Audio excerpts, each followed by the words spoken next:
This is the new Adafruit ItsyBitsy featuring the ESP32 Wi-Fi Pico module. It comes in two flavors, one with a wFL antenna connector and the other with a PCB antenna. These come packed with goodies like 8 MB of flash, 2 MB of PS RAM, 20 GPIO, and a STEMMA QT connector. They also feature Bluetooth Classic, BLE, and an ultra low-power deep sleep mode.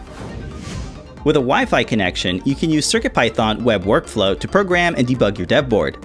This works great with any Wi-Fi enabled computer or mobile device. It's also compatible with the WLED firmware, so you can build advanced lighting projects with NeoPixel LEDs. The CircuitPython web workflow lets you upload and browse files on your Wi-Fi enabled dev board. You can also view and edit text files, making minor edits quick and easy. You can use Adafruit's Web Serial ESP tool to install firmware over a USB connection using the Google Chrome browser.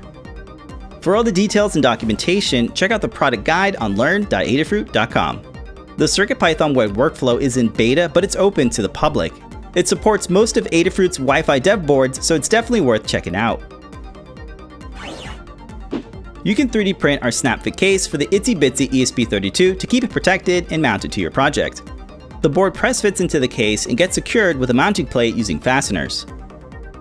You can secure additional sensors and display breakouts to the top cover using the built-in mounting slots.